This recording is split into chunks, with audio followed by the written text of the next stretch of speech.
Bonjour à toutes et à tous et bienvenue pour cette nouvelle vidéo 2. Alors aujourd'hui je vais aborder un petit sujet, une petite anecdote qui m'est arrivée sur Facebook avec l'ami d'un ami concernant ce qui est en train de se passer en Espagne et plus particulièrement en Catalogne, près de Barcelone, plus ou moins à Barcelone d'ailleurs. Je fais un petit rapide rappel des faits.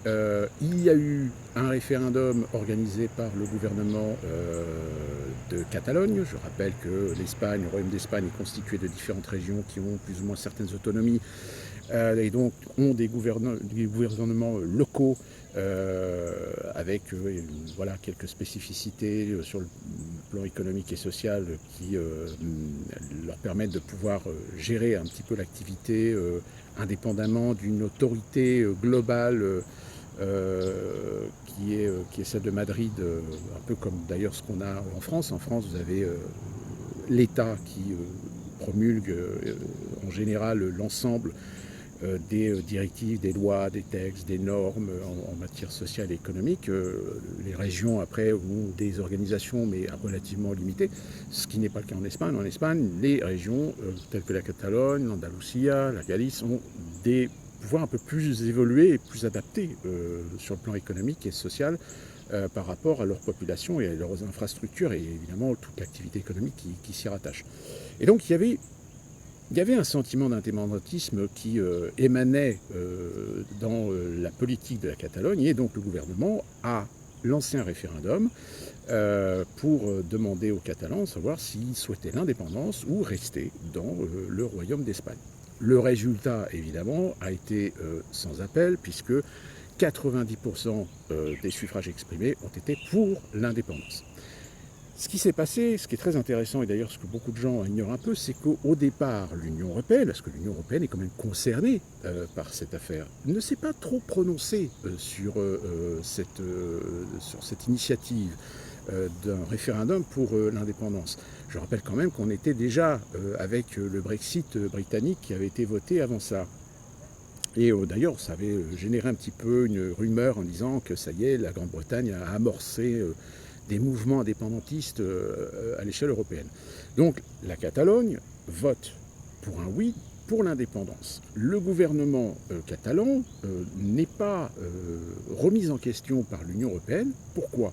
Tout simplement parce que l'Union européenne a un projet qui n'est pas secret, hein, puisqu'il y a beaucoup de sites qui ont révélé cette affaire, c'est la volonté de construire une Europe supranationale. Or, pour construire une Europe supranationale, il faut détruire les États-nations. Il faut détruire la souveraineté même des nations. Et de ce fait, une des méthodologies qui peut éventuellement s'appliquer, c'est tout simplement éveiller, réveiller, inciter des régions à proclamer ou faire des référendums ou demander leur indépendance de l'État souverain. Par exemple, pour la France, il faut savoir qu'il y a eu une tentative, je crois, en 2013 ou 2014, où il y a eu un référendum sur le département du Haut-Rhin et du Bas-Rhin pour demander si ils acceptaient, dans certains cadres, de prendre directement leurs ordres de Bruxelles et non plus de l'État français. Alors, je rappelle, Bruxelles décrète des directives et des lois qui sont ensuite entérinées et appliquées par l'État français.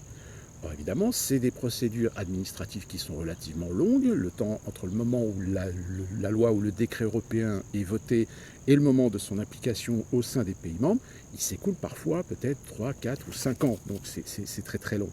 Parce que ça dépend aussi ce à quoi abordent les lois, si ça demande des investissements, des budgets, des modifications d'infrastructures, etc. Donc, le projet, c'était ça, c'était de demander si les habitants français du Haut-Rhin et du Bas-Rhin acceptaient, dans certains cas, de recevoir directement les directives sans passer par la case État-nation, sans passer par l'État souverain de Paris. Le référendum a fait un couac, parce qu'il y a eu aussi un mouvement qui s'est développé, il y a eu beaucoup d'associations qui ont fait de l'information pour bien expliquer aux gens que c'est faire un bypass de la souveraineté même de la République sur le Haut-Rhin et le Bas-Rhin dans certains domaines, ce qui est un début, on va dire, de la fédéralisation, on va dire, de l'Union européenne par la destruction de l'État-nation, ou tout du moins de l'autorité de l'État sur l'ensemble d'un territoire, sur l'ensemble du territoire national d'un pays.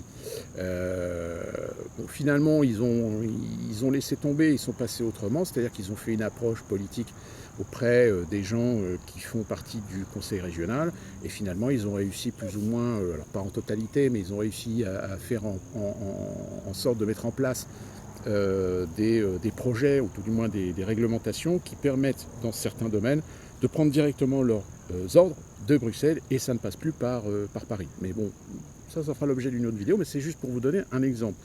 Un autre exemple, c'est que l'Union européenne, par exemple, a légalisé la protection des cultures régionales.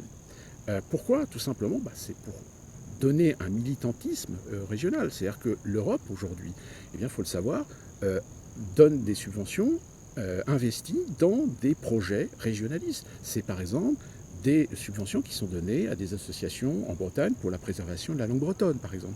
C'est des budgets qui sont donnés pour le développement économique spécifique au Pays Basque, etc. Donc, il y a cette volonté d'essayer de se donner en fait une option de détruire les États-nations par le militantisme, ou pousser le militantisme, pour pousser à réveiller des instincts indépendantistes de certaines régions. C'est ce que l'Union européenne espérait pouvoir voir en Espagne avec la Catalogne. C'est-à-dire qu'il y a eu une approche vis-à-vis des dirigeants catalans pour leur dire, voilà, nous ne prenons pas position dans une affaire nationale. Par contre, nous, ce qu'on voudrait, c'est que si jamais, dans le cas possible, où vous déclarez votre indépendance, nous, ce qu'on vous souhaite, c'est que vous restiez quand même un membre de l'Union européenne. C'est-à-dire qu'on peut s'arranger pour que vous restiez dans l'Union européenne et que vous ayez le même bénéfice que les autres pays à l'échelle européenne.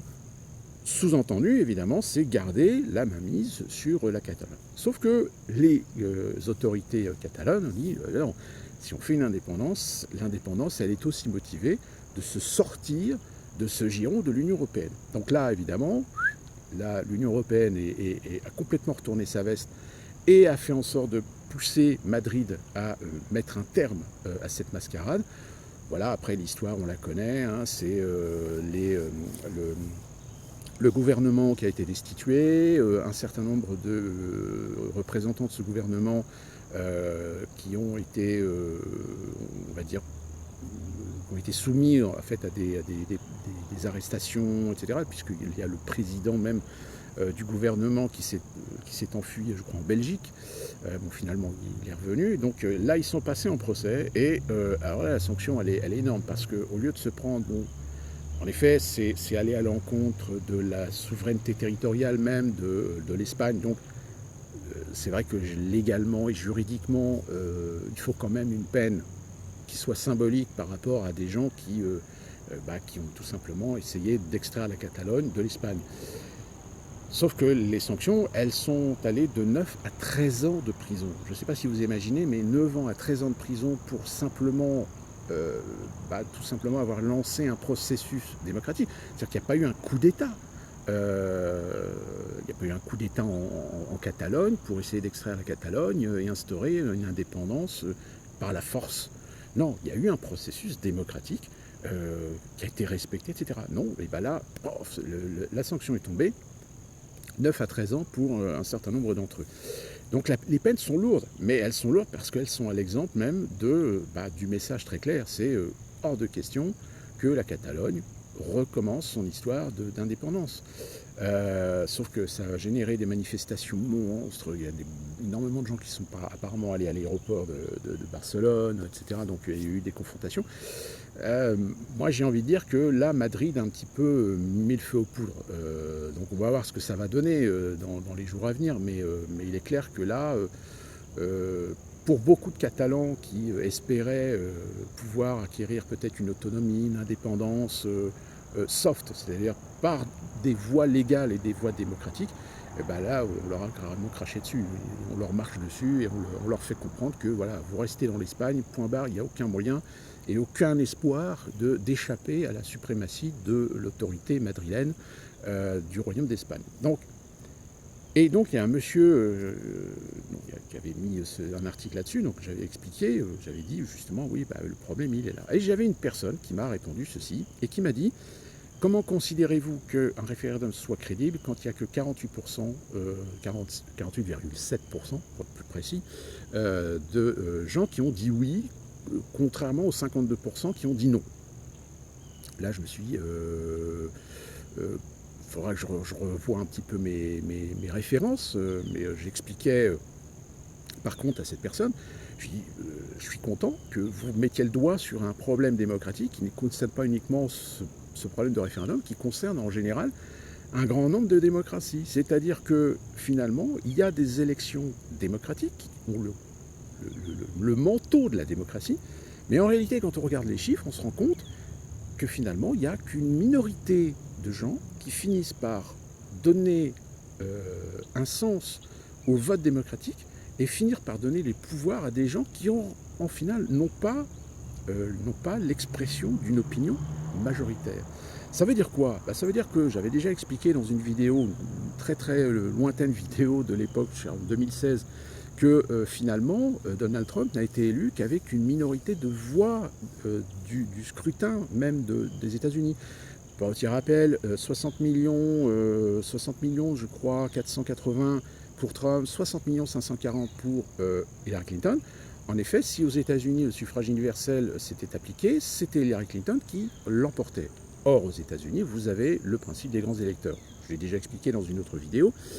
Donc, du coup, ça fait à peu près 130 millions d'Américains qui se sont exprimés. Sauf que le problème, c'est qu'aux États-Unis, sur les plus de 319 millions d'habitants, on estime qu'il y a 279 millions d'Américains qui sont en droit, en pouvoir et en capacité de voter. Alors, je ne sais pas si vous vous rendez compte, mais 130 millions, 279 millions, où sont passés les autres millions de gens? Alors, vous allez me dire, oui, mais c'est des gens parce qu'ils déménagent, parce qu'ils oublient de s'inscrire sur les listes, parce qu'ils ont oublié de faire les changements d'adresse, etc. Oui, il y en a. Mais vous n'allez pas me dire qu'il y en a 100 millions. Un petit peu plus de 100 millions, quand même. Donc, c'est qu'il y a un problème. Le problème, c'est que, il y a une raison économique qui fait qu'il y a des gens, malheureusement, qui sont sortis du système et qui ne peuvent plus s'inscrire parce qu'ils n'ont plus d'adresse, parce qu'ils n'ont plus de maison, parce qu'ils vivent dans la rue, parce qu'ils sont sur les routes, vivent dans leur voiture, etc. Parce qu'il y a des gens qui...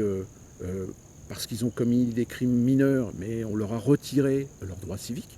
Enfin voilà, il y a une multitude de gens qui finalement manquent dans l'expression même de cette capacité démocratique de s'exprimer. Donc c'est-à-dire qu'il y a 130 millions de personnes qui se sont exprimées. En sachant que sur le nombre d'inscrits, je crois me souvenir que j'avais vu qu'il y avait à peu près 179 millions d'Américains inscrits. 179 millions d'Américains inscrits. Ça veut dire que entre 130 millions et 179 millions, vous vous rendez compte quand même qu'il y a encore plusieurs dizaines de millions en fait, d'Américains qui ne se sont pas exprimés du tout, qui se sont abstenus. Donc, ça rejoint ce qui s'est passé en France. En France, c'est pareil. Vous êtes à peu près un peu plus de 68 millions. On estime qu'il y a 59 millions de Français qui sont en âge et en capacité de voter. On s'est rendu compte qu'il y avait je ne sais plus combien de millions en fait, d'inscrits. C'est-à-dire qu'il manquait au moins une quinzaine de millions de Français qui n'étaient pas inscrits. Donc déjà 15 millions, ça pèse quand même dans une démocratie, dans un vote démocratique. Ce qui ramène que, oui en effet, Emmanuel Macron a été élu avec 60%. Mais 60% de quoi? 60% d'une minorité de gens qui ont voté au nom d'une majorité.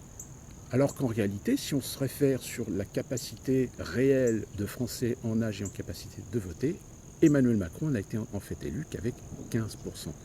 C'est-à-dire qu'il est moins du quart du suffrage exprimable. Donc voilà, c'est clair que la démocratie joue en fait sur la suppression, c'est à la fois sur la suppression, à la fois sur peut-être l'irresponsabilité civique de gens de s'inscrire sur les listes, et sur l'abstention. C'est pour ça que d'ailleurs l'abstention n'est toujours pas considérée comme étant quelque chose qui est une expression démocratique, parce qu'ils savent très bien que si on intègre l'abstention, ça rendrait nul le résultat. C'est pour ça d'ailleurs que dans les Gilets jaunes, ou même qu'il y avait à l'époque dans les Nuits debout, cette idée d'essayer de changer le type de scrutin, c'est-à-dire d'intégrer l'abstention et de faire en fait un système, comme il y a d'ailleurs dans les entreprises. Dans les entreprises, quand il y a des élections de délégués du personnel, il faut qu'il y ait la majorité du suffrage exprimé pour valider le premier tour. C'est-à-dire que si sur 10 personnes qui votent, il faut qu'il y ait au moins minimum 5 personnes ou 6 personnes qui votent. S'il n'y a que 4 personnes, le vote n'est pas validé parce qu'il n'est pas représentatif de l'opinion exprimable. Sauf que dans les démocraties aujourd'hui, on ne va pas prendre ce système-là. On va se contenter de toujours prendre que ceux qui votent. C'est-à-dire qu'aujourd'hui, sur des millions et des millions de gens, eh bien, s'il n'y en a que 5 qui votent, eh bien, ça compte. Voilà, donc c'est un des problèmes d'ailleurs de la démocratie. Et donc j'ai expliqué ça à ce monsieur, sauf qu'après je me suis un petit peu renseigné et en fait il s'était trompé. C'est-à-dire qu'il prétendait que 48% avaient dit oui, non, je lui ai dit non, c'est 48% de suffrage exprimé. C'est-à-dire qu'en fait il y a 52% d'abstention. Donc évidemment, sur 48%, c'est pas représentatif. Et si on était d'ailleurs sur ce principe de considérer qu'il faut qu'il y ait la majorité exprimée, en effet, ce référendum aurait été invalidé. Sauf que il a été validé, mais il a été validé avec seulement 48,7% de suffrages exprimés. Et sur ces 48% de suffrages exprimés, eh ben, il y a eu 90% de oui. Et c'est pour ça qu'aujourd'hui, la Catalogne est peut-être un sujet qui va être encore à suivre à l'échelle européenne, parce que ça va être assez intéressant. Tout ça donc pour dire que, encore une fois, il y a beaucoup de gens qui parfois prétendent des choses et oublient un petit peu de préciser leur argumentaire, et ce qui fait que des fois on est un petit peu faussé. Et la preuve, c'est que moi-même j'ai eu un doute quand il m'a parlé de 48%, mais je me suis dit quand même 48% de oui, c'est pas possible, ça peut pas fonctionner dans un référendum. Et après donc je me suis renseigné, en effet c'était bien ça, c'est bien 48,7% de suffrage exprimé contre 52% d'abstention. Voilà, c'était la petite anecdote pour cette vidéo, pour vous donner un petit peu déjà une information que j'avais déjà donnée dans une autre vidéo sur comment fonctionnait un petit peu la démocratie, et qu'il y avait véritablement certains dysfonctionnements, et qui font que d'ailleurs c'est ce qui fait qu'il y a des gens qui finissent par être élus alors qu'en réalité ils sont élus par un quart, voire un tiers uniquement de la population, parce que l'autre tiers ou les deux autres tiers malheureusement en ont marre de la politique, ne se réinscrivent plus, ne votent plus, etc. Mais en effet ça pose un problème démocratique. C'est-à-dire qu'il y en a certains qui vont dire c'est irresponsable, c'est pas digne d'un citoyen, etc. Non, faire le sentiment de culpabilité, c'est pas la solution. Au contraire, c'est de se poser la question, c'est pourquoi il y a autant de gens qui ne votent plus. Ça veut dire que le système, il y a un problème. C'est que là, il faut peut-être le repenser pour redonner confiance à un esprit citoyen, pour redonner confiance à des gens envers leur propre nation, envers leur patriotisme, envers leur responsabilité en tant que citoyen dans un processus démocratique. Et voilà, ça fait débat, et souvent c'est des débats qui sont souvent très marginaux, c'est pas des débats qui viennent officiellement. Avant de terminer cette vidéo, petit aparté, je voudrais revenir sur Zemmour. Il y a une véritable omerta sur ce monsieur. Alors on peut être d'accord, pas d'accord, etc. Le problème, c'est que ça pose encore un problème de liberté d'expression. Et il se trouve que la fameuse émission qui a fait polémique sur CNews, eh bien j'ai regardé ce débat. Et finalement, c'est un débat qui est très intéressant, parce qu'on se rend compte que l'étiquette prend le dessus sur les arguments. Parce que si on compare les arguments des deux personnes, à des points de vue parfois différents, à des interprétations différentes, de façon globale, les deux personnes qui étaient face à face, c'est-à-dire Zemmour et puis ce journaliste, je crois que c'est Zafaoui ou Fazaoui, je ne sais plus son nom, qui est un spécialiste, qui a fait des bouquins sur l'islam, etc., qui est un musulman lui-même, mais qui est un musulman critique sur l'islam, avait finalement la même déduction. La même déduction, c'est que le monde musulman est aujourd'hui pourri par une radicalisation, par une idéologie politique radicale et souvent salafiste par rapport au monde musulman. Sauf que, étant donné que le monsieur en face de Zemmour voulait se farcir Zemmour, il voulait se le bouffer, hein, on va dire le mot carrément. Le problème, c'est que ce pauvre monsieur, il montre un peu trop sa nervosité, et en plus de ça, il pratique, ce qui se pratique très souvent face à des gens dont on ne veut pas leur laisser la parole, c'est couper la parole systématiquement. C'est même la journaliste poser des questions alors que la personne est en train de développer un argument, mais on veut empêcher la personne de développer son argument parce que c'est Zemmour. Parce que Zemmour, il faut il faut le faire taire, Zemmour. Il faut éviter qu'il explique les choses. Il faut éviter de le laisser expliquer c'est sa façon de voir les choses, sa façon de penser. Comme je le dis, après on peut être d'accord, pas d'accord, mais c'est l'intérêt du débat, c'est de jouer les arguments et les contre-arguments. Et là, ce débat-là sur CNews était très intéressant parce que finalement, les arguments des deux personnes se valaient, mais parce que l'étiquette, c'est-à-dire le Zemmour, qui est la bête noire, qui est le diable, il faut le détruire, il faut le discréditer. Et ce monsieur en face, eh bien, était dans cet état d'esprit. Il n'était pas dans un état d'esprit de jouer l'argumentation et la contre-argumentation dans un calme et relatif qui normalement doit être spécifique à un débat. Donc, si vous avez l'occasion de voir le débat, sortez des clichés. Oui, je ne regarde pas, je ne lis pas Zemmour parce que c'est un raciste, etc. Non, là vous tombez dans les clichés, vous tombez dans les idées préconçues et vous risquez de rater finalement la capacité peut-être affirmer, de confirmer votre opinion sur la personne, mais au moins d'avoir les arguments pour dire il a dit ci, il a dit ça, j'ai vu ceci, j'ai lu cela sur ce qu'il a dit, sur ce qu'il a fait, etc. Parce qu'il y a beaucoup de gens, beaucoup de gens qui jugent Zemmour, mais uniquement parce que ce que les médias en disent et n'ont jamais lu, ni jamais vu quoi que ce soit sur Zemmour. C'est un peu comme tous ces personnages aujourd'hui qui sont très décriés, qui sont très... comme le disait ce journaliste, je ne sais plus son prénom, qui s'appelle Cohen, qui est sur CNews, qui appelait ces gens-là des cerveaux malades. Oui, peut-être que c'est des cerveaux malades, mais je prends l'exemple de celui qui est le plus infréquentable aujourd'hui en France, qui est Alain Soral. Alain Soral, malgré le fait qu'il ait en effet cette omnubilité, qui est omnubilé par le sionisme, sur certains sujets sociaux, économiques, géopolitiques, etc., je suis désolé, quand on voit ce qu'il dit il y a plusieurs années, etc., il n'avait pas totalement tort. Il a fait des erreurs d'appréciation sur le devenir, sur l'avenir, etc. Mais quand on écoute son discours, oui, il a raison. Mais il a raison dans le sens où c'est ce que les gens ne doivent pas entendre. C'est ce que les gens ne doivent pas savoir pour mieux comprendre que les choses ne sont pas simples, que la pensée unique est un danger pour la compréhension globale des choses, tant sur le plan culturel, religieux, économique, social et politique, et surtout géopolitique. Et de ce fait, oui, on a aujourd'hui, moi le premier, je suis confronté à des gens qui ont une idée bien arrêtée sur certaines choses, mais quand je commence à faire de la discussion avec eux, je me rends compte qu'ils n'ont absolument aucun argument, voire même qu'ils ont une méconnaissance assez effrayante, et qui sont en fait des gens conditionnés, parce qu'ils ont lu ou entendu venant de ces organismes qui sont la propagande de la pensée unique, qui sont la propagande de cet univers bisounours, et ça rejoint énormément de thèmes. Là actuellement, il y en a, on a les Extinction Rebellion qui sont en train de faire part des deux. Peut-être un mouvement peut-être intéressant, un mouvement un peu plus percutant pour responsabiliser les autorités face aux problèmes climatiques, etc.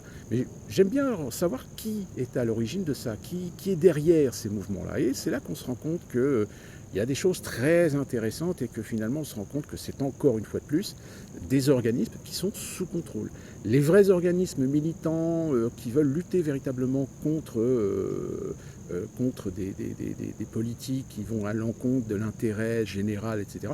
En général, ceux-là, ils n'ont absolument aucune tribune médiatique et en général, ils sont censurés, ils sont diabolisés, etc. Mais ça fera peut-être l'objet d'une autre vidéo parce qu'on va voir comment les choses vont évoluer. Voilà. D'ici là, on se retrouve très prochainement et portez-vous bien.